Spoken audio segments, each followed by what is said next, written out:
Ada orang tanya, nama dia Erliza Hassan. Emas fizikal nak simpan di mana? Okey, menarik soalan tu.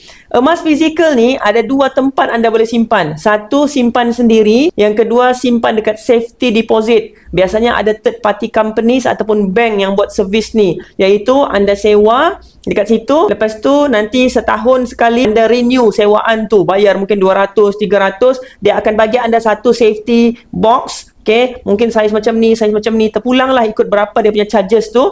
Lepas tu anda boleh masukkan emas-emas anda. Mungkin sekilo, mungkin 5 dinar, mungkin 5 gram, 10 gram. Cuma lecehnya kalau simpan dekat safety tu, setiap kali kita mau guna emas tu, mau pajak ke mau apa, mau kena pergilah untuk ambil emas tu kan. Tapi simpan sendiri anytime, kita boleh angkut emas kita dan bawa pergilah. Cuma masalah dia bukan semua orang dia punya rumah tu safe.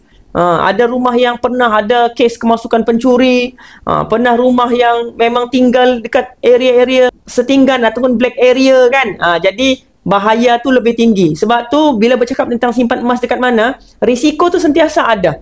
Cuma kita kena manage dekat mana simpanan yang paling minimum risiko mengikut kita sendirilah. Satu lagi simpanan yang anda boleh fikirkan adalah simpan dekat account gap. Tapi yang tu bukan simpan emas fizikal lagi lah. Emas yang masih kita beli dia akan keluar. Dia emas fizikal. Okay? Tapi dia belum difizikalkan. Kita beli, kita tabung dalam account, kita letak dekat account kita, lepas tu nanti kita boleh keluarkan sebagai physical anytime kita ready lah untuk keluarkan. Jadi 3 tempat yang anda boleh fikirkan dekat mana anda mau simpan, terpulang pada diri sendiri mana risiko yang rasa paling kecil lagi. Ingat, bukan emas yang menjadikan kita kaya tapi ilmu. So follow saya untuk lebih banyak ilmu dalam emas dan kewangan. Dan kalau anda mau bermula serendah RM100, bermula dengan simpanan dalam Gap, anda tekan link dekat bio ataupun isi beg biru. Nanti saya guide dan masukkan anda dalam support group saya. Follow for more tips.